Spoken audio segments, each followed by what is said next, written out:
Hello everyone, আশা করি সকলে ভালো আছেন।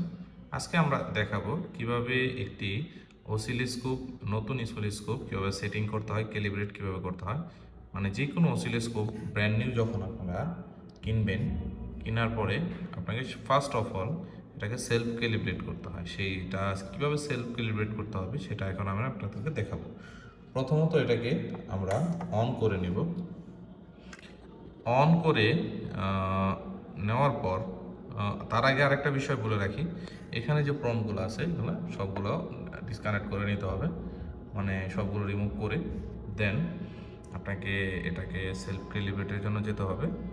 আমরা একটি ডিএসও যখন নতুন কিনবো সেটা কিভাবে সেলফ ক্যালিব্রেট করতে হয় সেটা এখন আমরা আপনাদেরকে দেখিয়ে দেব। প্রথমত এখানে আপনারা দেখতে পাচ্ছেন যে একটা ইউটিলিটি বাটন আছে, তো এই ইউটিলিটি বাটনে আমরা প্রেস করে নেব। ইউটিলিটি বাটনে প্রেস করার পরে দেখতে পাচ্ছেন যে এখানে যে উপরে নিচে যায় এটাতে আমরা এখানে ক্লিক করলে এই যে দেখেন এখানে সেলফ ক্যালিব্রেট অপশন লেখা আছে, তো এখানে আমরা প্রেস করব। দেন দেখেন এখানে কি লিখেছে, disconnect everything from all inputs. That mean আপনাকে এই যে ইনপুটগুলো আছে এগুলো সম্পূর্ণ ডিসকানেক্ট করে নিতে হবে। এখন আমরা যদি এখানে স্টার্ট বাটনে চাপ দিই, স্টার্টে চাপ দেওয়ার পরে আরেকবার প্রেস করে নিতে হবে।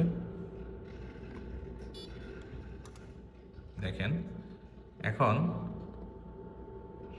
অলরেডি আমার এই ক্যালিব্রেশন যে ফাংশনটি আছে এটা অলরেডি স্টার্ট হয়ে গেছে। এখন আমরা এটাকে জাস্ট একটু সময় ওয়েট করতে হবে, কারণ এটা ডিপেন্ড করে আপনার কতক্ষণ সময় লাগে। একটু 4 থেকে 5 মিনিট সময় লাগে, কোনো কোনো ক্ষেত্রে 2 মিনিট 3 মিনিটের মধ্যে হয়ে যায়। একটু সময় আমাদেরকে অপেক্ষা করতে হবে। এই ফুল ক্যালিব্রেটটি হয়ে গেলে তারপরে এটা ব্যবহারযোগ্য হয়ে যাবে, তখন আমরা আমাদের মতন করে সেটিং করে এটাকে ব্যবহার করতে পারবো।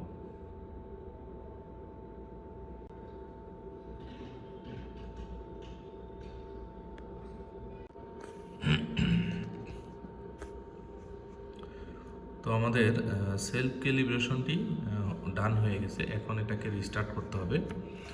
আমরা এখন এটাকে আমরা রিস্টার্ট করে দেব। রিস্টার্ট করার জন্য আমরা জাস্ট অন অফ বাটনটা প্রেস করে আবার এটাকে অন করে নেব। দেখেন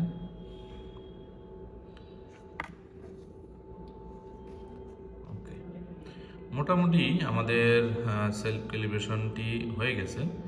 এখন আমরা যেটা করব সেটা হলো ডিভাইসটি যেহেতু কাজ হয়ে গেছে, এখন আমরা চাইলে যে কোনোভাবে আমরা এটাকে কাজ করতে পারবো। আমাদের যে সেট আপগুলো ছিল সেটা দিয়ে ইউজ করে আমরা কাজগুলো করতে পারবো।